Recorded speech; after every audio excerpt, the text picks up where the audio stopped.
Okay, well, thank you very much. Kumusta kayo, mga kababayan ko po dito sa Malaysia, mga Filipinos dito sa Malaysia, particularly dito po sa Sabah, ang mga kababayan natin, mga relative friends natin dyan po sa Pilipinas, as well as ang mga overseas Filipino workers sa iba-ibang parte ng mundo.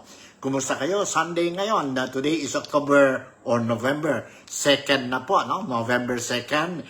And today is another significant day para sa ating lahat mga Filipinos and also ang mga kapatid natin who are embracing the Roman Catholic faith and mga Kristiyano who is celebrating itong All Souls Day.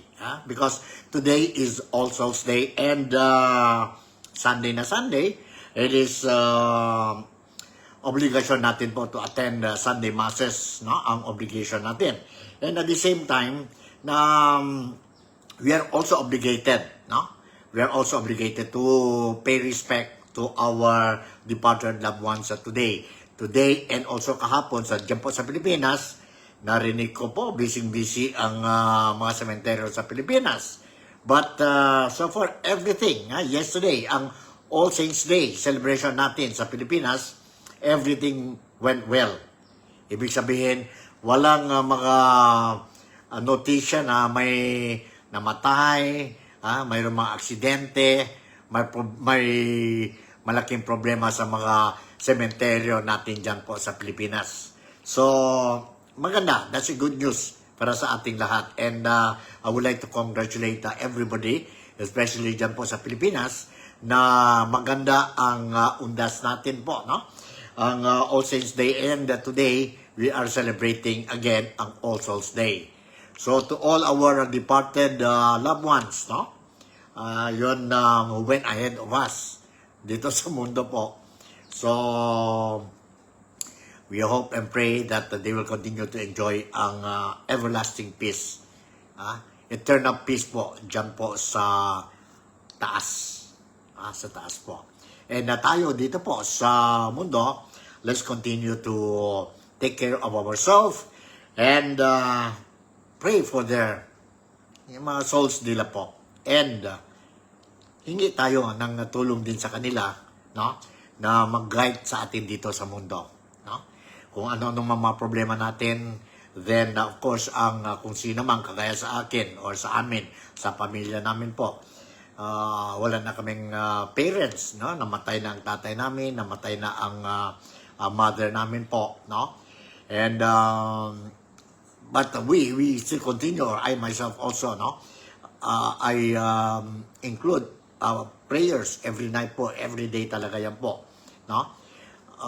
Sa mga parents ko po, si Papang Eric and si Mamang Gloria, no? And of course, painful to remember also, but wala na tayong magawa. Na mayroon kami isang kapatid na matay din very early. And ang pangalan niya si Raby, no? Raby Fabian po. So, extend din ako po ang sa kanya, no? Sana lang enjoy na enjoy siya po dyan sa ibang mundo. And continue to enjoy ang eternal peace dyan sa taas, no? And of course, lahat mga relatives natin, mga friends natin po na namatay na po ahead of us. So may their soul rest in peace. Okay? So nandito tayo sa programa natin, Nick Talk, The Real Talk with Nico. Once again, I would like to say salamat pagi, salamat patang, and salamat malam. In other words, good morning, good afternoon, and good evening to all of you. Kung nasaan man kayo. Be it dito sa Malaysia, or be it sa Pilipinas, or sa ibang mundo, sa ibang lugar, sa mundo nito po, no? And ang time natin po iba. For us, dito sa Malaysia, sa Kota Kinabalu, very specific, sa Sabah, no? We are now, anong oras na? Malapit na alas 3 ng hapon. So, sa mga iba-ibang parte ng mundo siguro po, ang mga followers natin po, ang oras ninyo, sa umaga ba, or sa gabi, or early dawn na po, no? Sa Pilipinas, parehas ang oras natin dito po sa Malaysia. Malaysia and Philippines, parehas lang ang oras natin. So, today I'm going to touch about some issues Kasi Sunday ngayon, no? Maganda sana kung Sunday mag-relax lang tayo, no?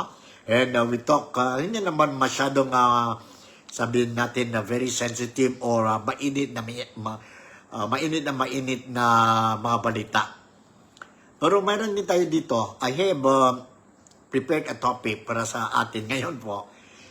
Maganda itong issue, no? Magandang itong issue, but pwede na sabihin natin, no? Maybe during I will share with you itong news. Baka magalit din kayo po.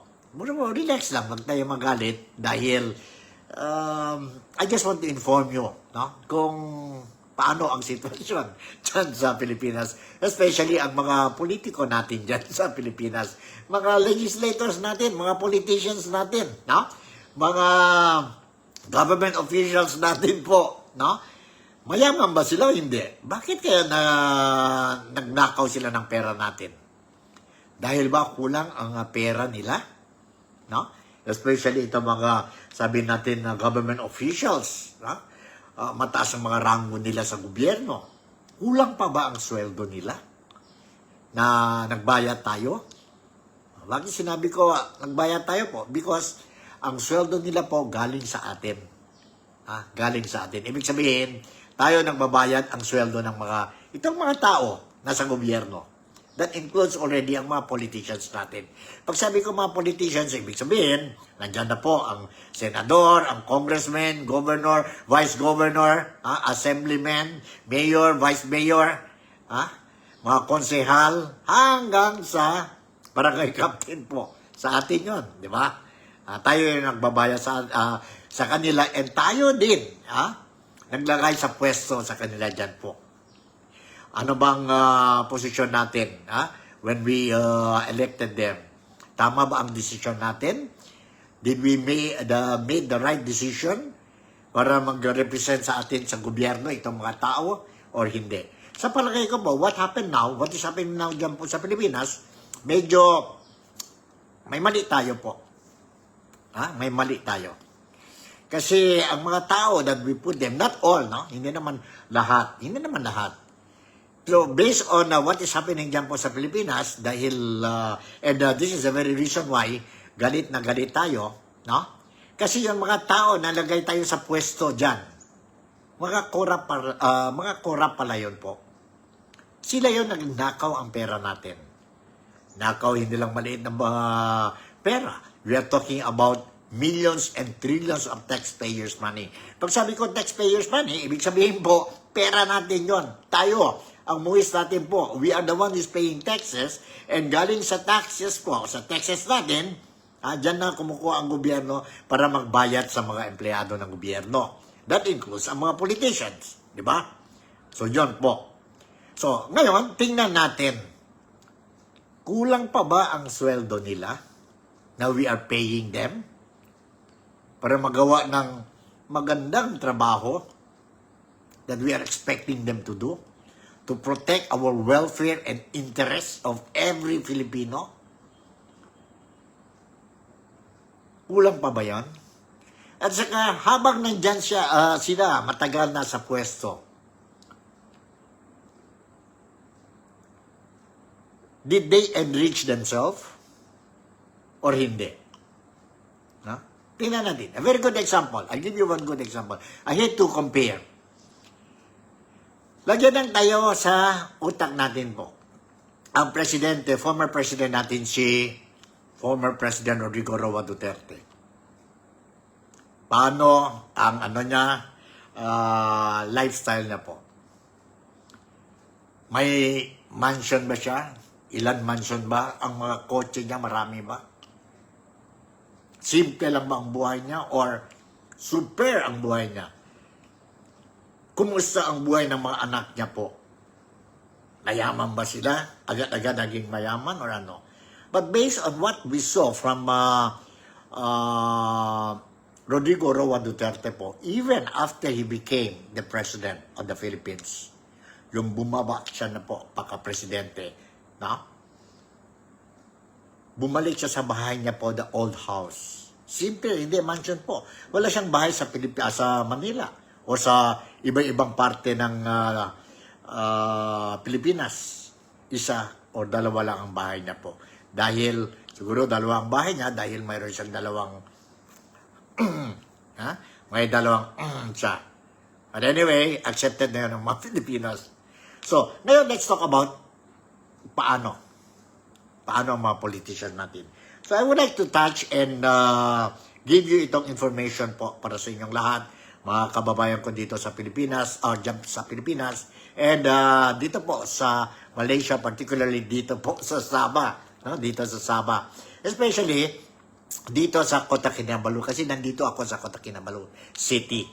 So, para sa mga Filipinos sa Kota Kinabalu City, no? At saka nearby district and municipalities. And of course, the entire Sabah na po, state of Sabah. And of course, in general, Malaysia na po.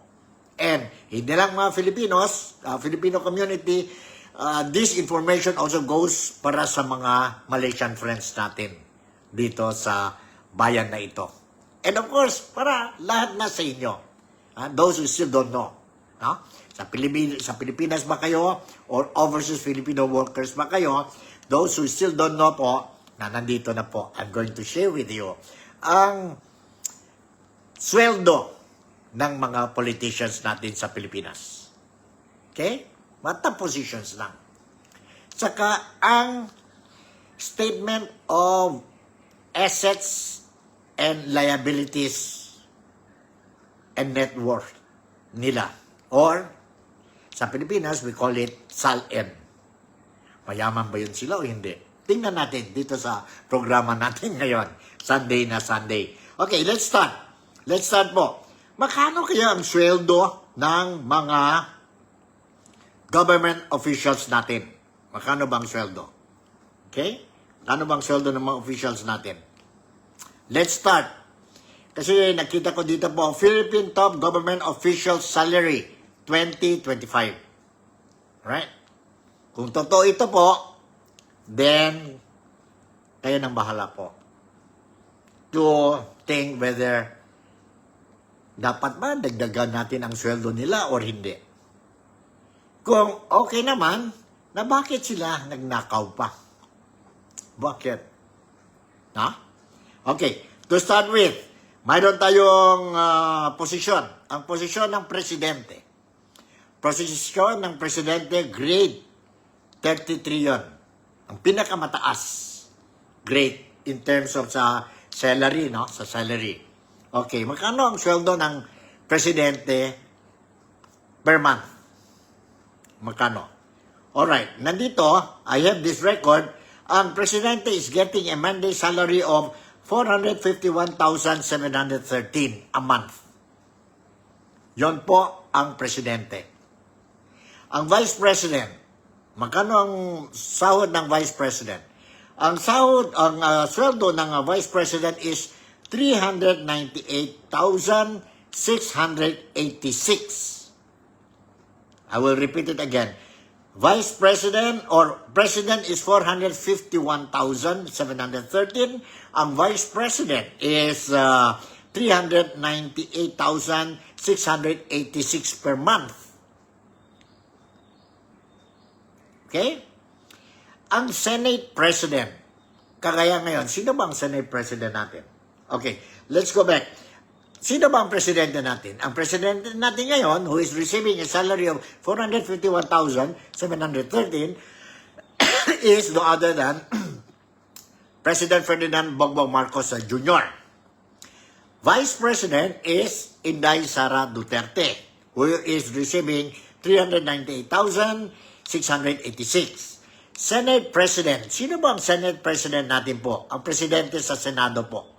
We have 24 senators, but mayroon tayo isang presidente among the 24. Nag-elect sila. Magkano ang sweldo ng Senate President?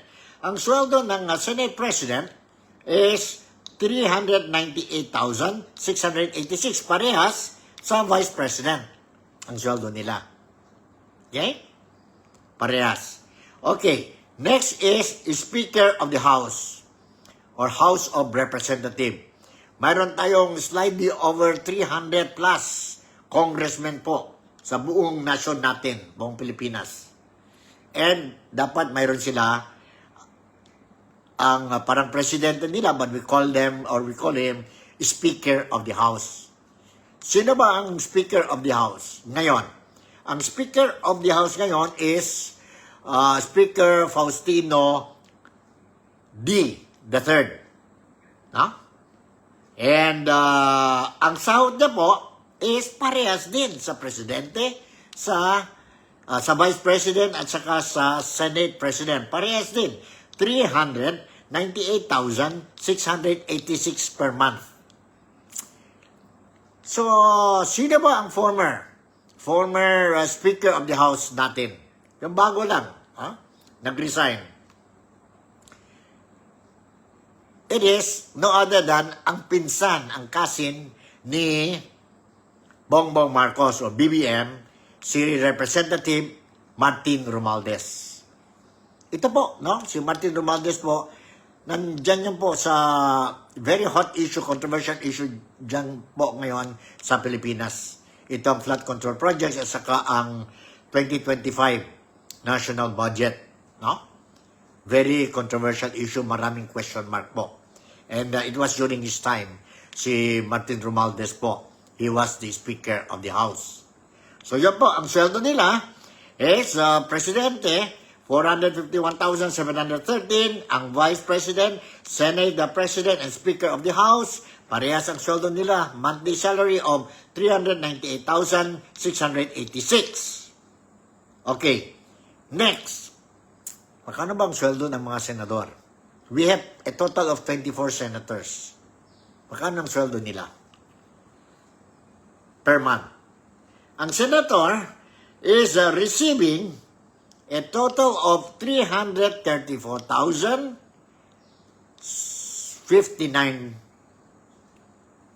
pesos. Alright?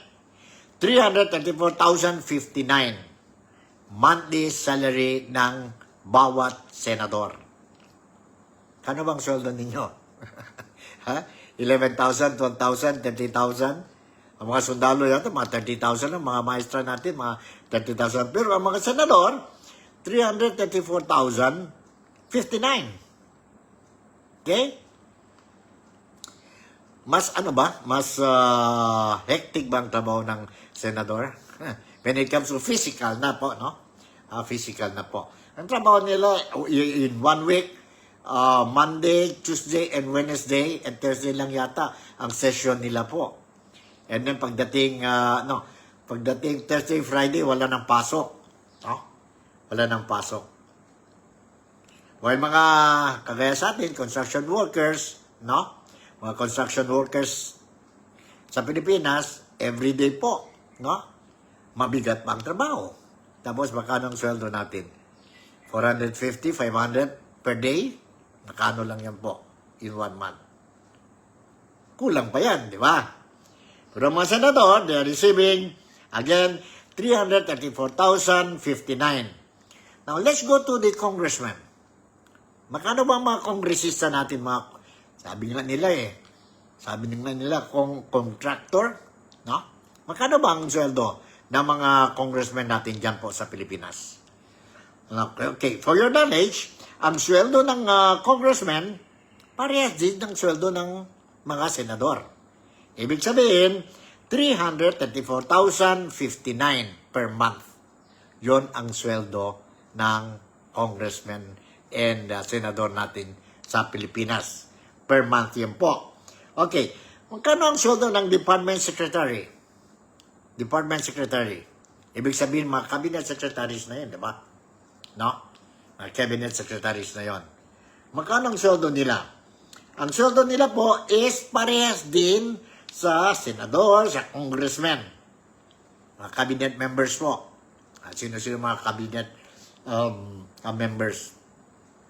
Diyan po sa DILG, sino yan po? Si Jovic Remulla, no? Si Recto, no? Sino ba yan? Former senator, nagiging education secretary ngayon po, no? Ang sweldo nila is 34,000, O, 334,059 pareha sila.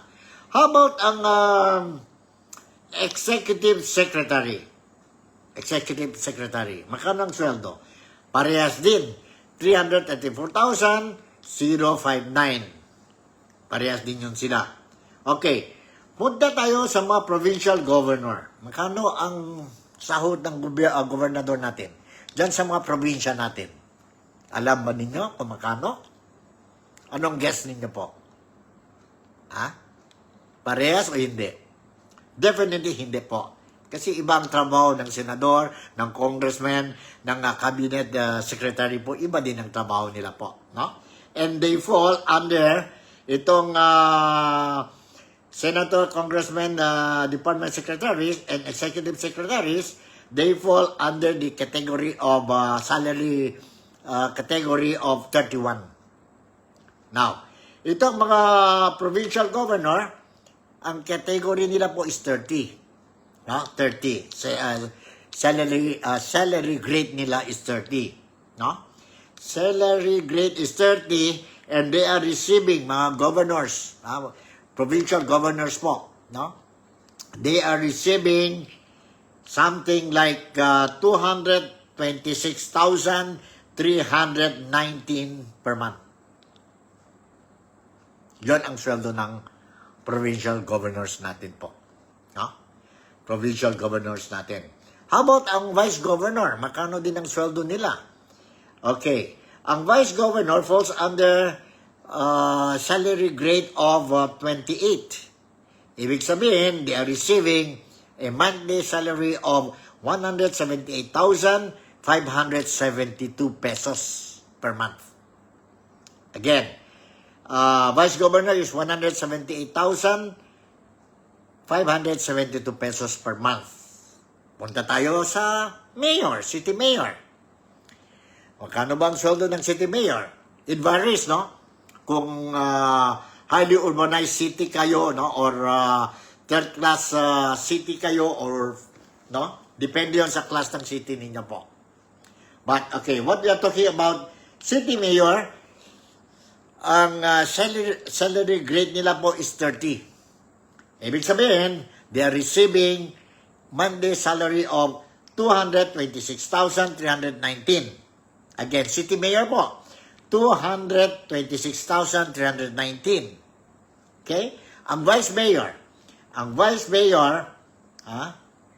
highly urbanized cities, they are receiving 178,500 something. 570 siguro ito, no? 572. So, yun po ang sweldo ng mga top officials natin dyan po sa Pilipinas. Malaki ang sweldo po. Diba? Malaki din ang responsibilidad nila. Kaya nga, malaki ang sweldo nila. Bakit malaki ang sweldo nila po? It will, so that marami silang mga prohibitions. Kung nasa pwesto ka na po, hindi ka na pwede magnegosyo. You cannot be a part of a company. No? Or kung professional ka, lawyer ka, and then elected ka, no? As a mayor, you cannot work as a lawyer anymore while you are nasa position po. Hindi pwede. Para walang conflict po of interest. Para maiwas-iwas natin itong corruption. Ganon yun po. No? Ganon yun. That's the law. That's the regulation po. Hindi pwede. Para iwas ang corruption. Pero naiwas ba? Parang hindi yata po, no? For how many decades? Hindi yun naiwas po. And only to, at the end of the day, sa 2025, nalaman natin po, grabe. Grabe po. Noon ang corruption, ang kickback nila, ang commissions nila, naging sila sa mga tao, is 5%, 10%, akyat sa 15%, akyat sa 20%, and ngayon po, grabe na, no? Ang corruption, ang commission, naging sila po. Ito mga irresponsible. Hindi naman lahat. Mga irresponsible elected politicians po They are asking between 25% to 30%, even meron daw po reportedly hanggang 40% commission po sa mga proyekto. Kaya ditong proyekto itong flood control projects po. And worse still, malaki ng porsyento nila po, wala pang project. Wala pang project. At saka maganda dyan po, malaki ng commission nila, wala ng project, ligtas pa sila sa kaso hanggang ngayon. Freeman pa sila. Grabe, ano? Grabe. Only in the Philippines. But, don't worry. Bilang na ang mga araw ninyo. Kasi galit na ang mga tao. This is what is happening dyan po sa Pilipinas ngayon. Kaya na galit na tayo. And we are not going to stop.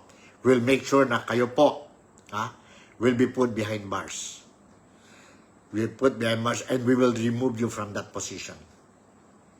By hook or by crook. If we do it sa due process, sa sistema natin po, which is doubtful na talaga, wala ng kumpiyansa ang mga tao po sa sistema ng gobyerno, maybe you will be forced out from your position. Forced out from the position. Lapit na po, siguro maghintay na lang tayo hanggang November 30. November 30 po, may malaking rally dyan po. May malaking rally. Let's see. Tingnan natin. Maghintay na lang tayo po. Okay, this time around, I want to share with you, kasi nandyan na po, no? Nandyan na ang sweldo ng mga top government officials natin sa Pilipinas. Okay, once again, I want to read to you ang mga salary. President, 451,713. Vice President, 398,686 per month. Senate President, 398,686 also. Speaker of the House of Representatives, 398,686 also. Senator, 334,059 per month. Congressman, 334,059 also. Department Secretaries, 334,059 pesos. Also, Executive Secretary, 334,059 also. Pagdating naman sa Vice Governor or Provincial Governor, ang sweldo nila po is 226,319 pesos per month. Ang Vice Governor is 178,572 per month. Ang City Mayor is 226,319 per month. Ang Vice Mayor is 178,572 pesos per month. Yan po. Yan po. Alright.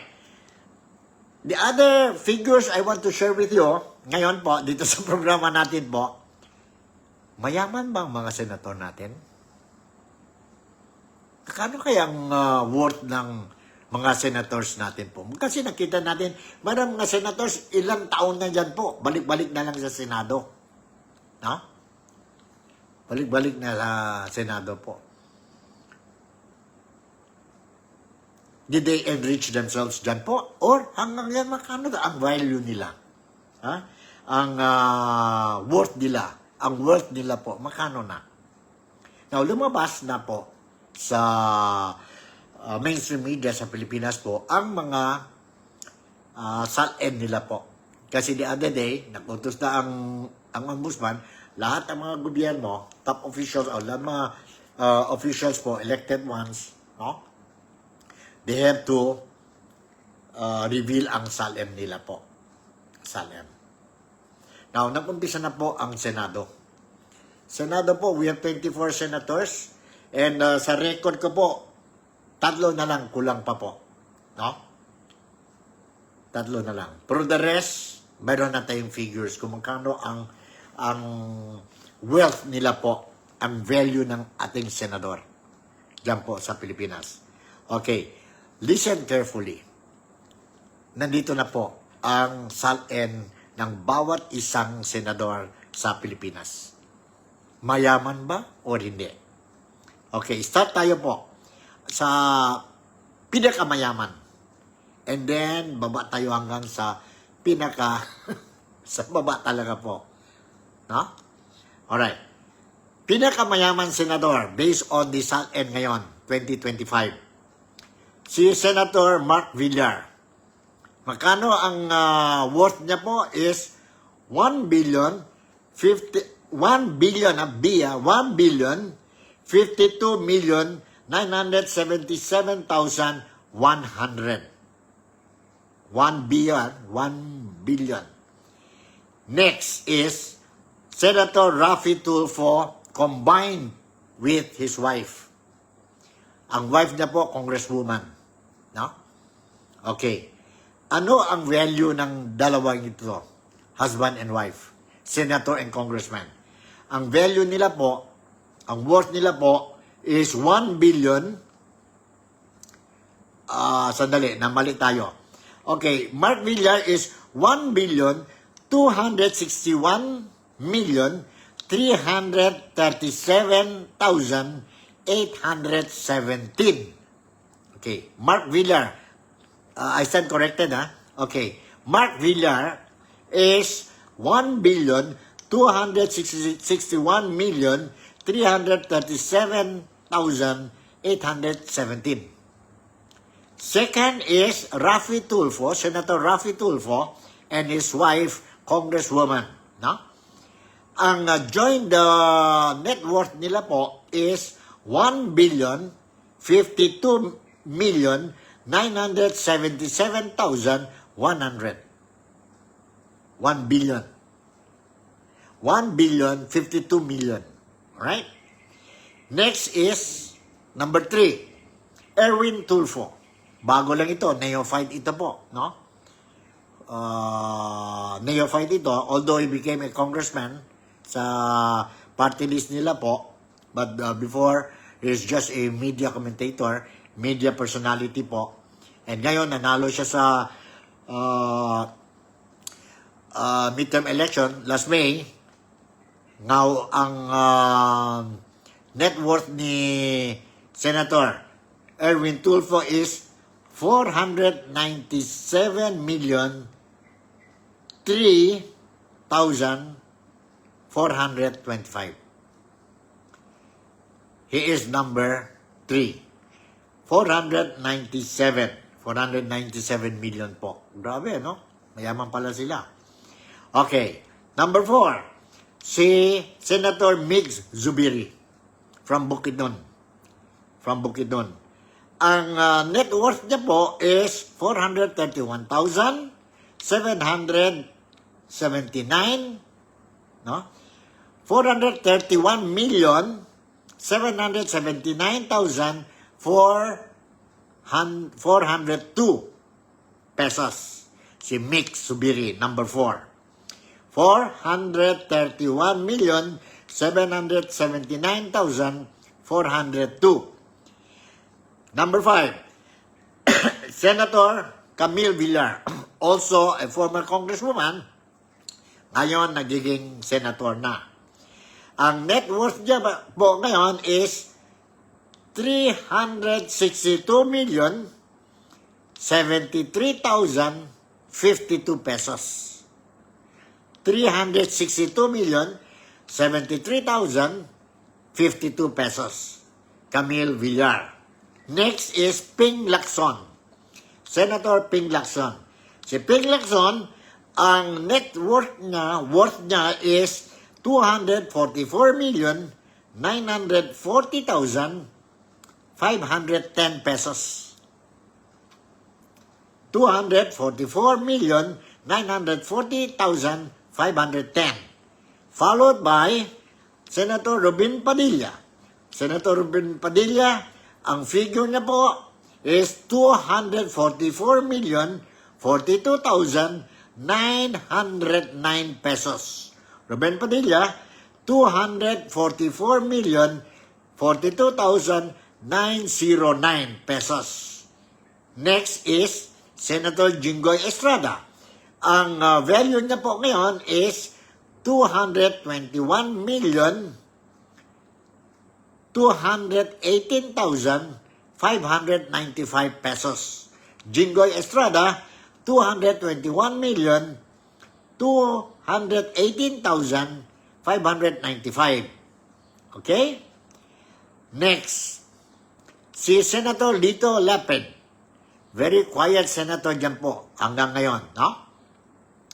Ang worth niya po is 202,036,376. 376. Alright? Next is Senator and Senate President. Senator and Senate President, si Tito Soto. Tito Soto. Si Tito Soto is worth 188,868,123 pesos. Right? 188,868,123 pesos. Okay? Followed by Senator J.B. Ejercito with 137,073,460. J.B. Ejercito is 137,073,460. Next, Senator Pia Cayetano. Si Senator Pia Cayetano is worth 128,294,966.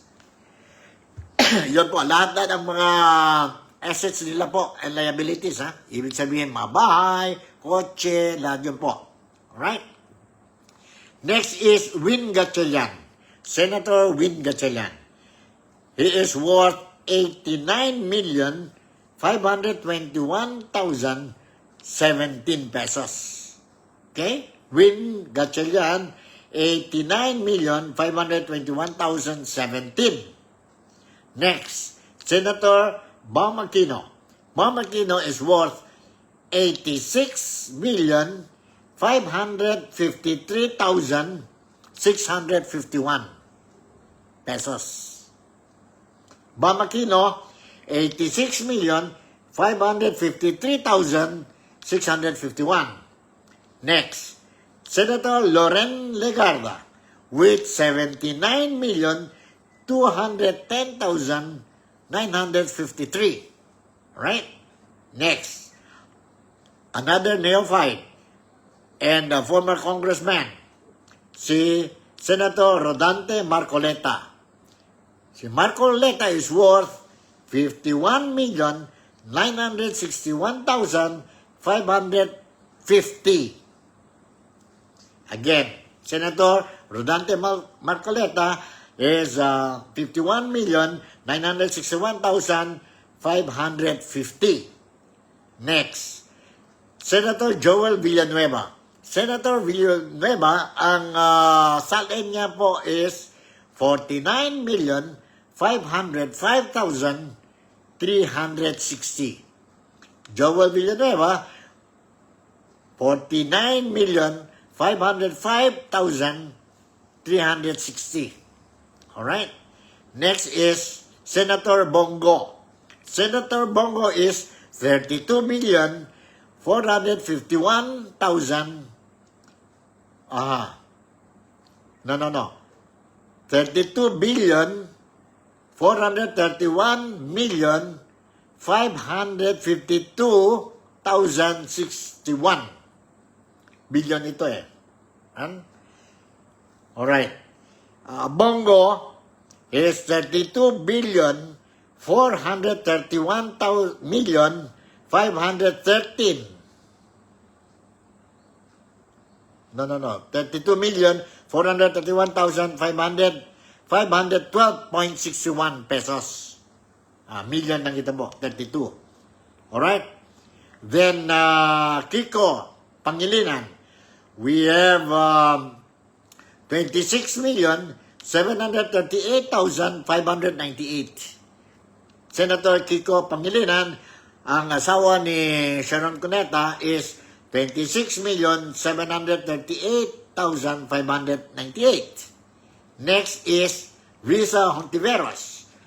Ang salin niya is, nag-declare siya is 18,986,258. Alright?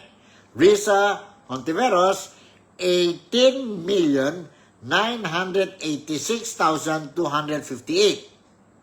And mayroon pa tatlo missing po, no? Missing pa po, hindi pa nag-reveal. Si Senator Alan Peter Cayetano, Bato de la Rosa, and Amy Marcos. But I was made to understand of lately, lumabas na daw po. Pero I still didn't manage to get. So ang ano natin dito po, ang ano ba ito, no? Ang mga tanong ng mga tao ngayon po is that sapat ba yan at wala nang dapat idagdag? Tama na ba yan? Correct na yan? Or mayroon pa idagdag? Or mayroon pa nagtago? Ha? So because of this, mayroon na mga issues po ngayon, no? Mayroon mga marites, sabi niya, bakit ganito lang ang asset and worth ng isang senador? Kagaya mayroon ako na nakita po sa inyo, bakit ganito lang si Senator Bongo, no? Ang bahay niya lang mismo ngayon, nakatira siya ngayon sa Manila, is worth more than 400 million and value.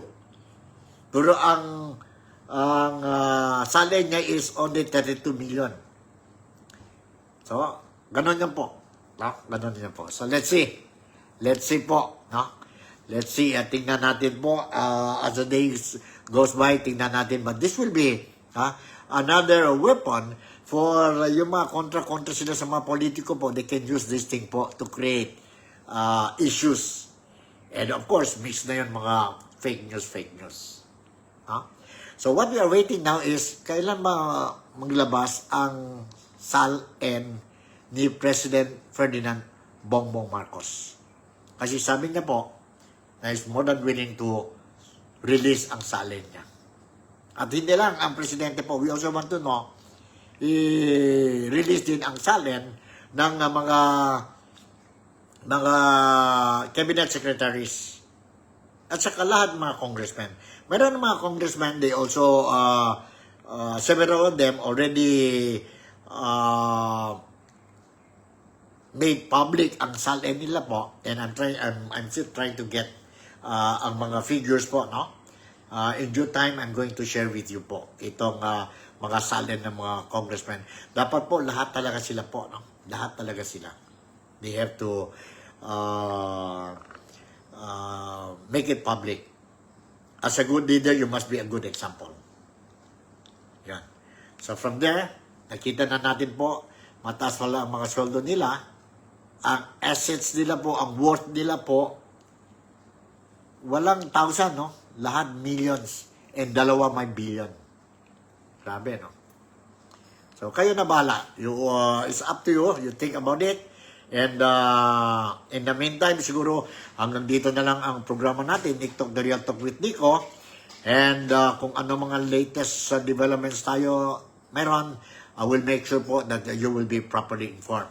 In the meantime, ito po si Nico Fabian. Once again, would like to say thank you very much for making me a part of your day-to-day. Enjoy kayo ang weekend natin, ang undas natin po. Ingat lang tayo, and I'll see you in my next episode. Malaysia, some of the Philippines, God bless us all. And take good care of yourself. Bye. I love you.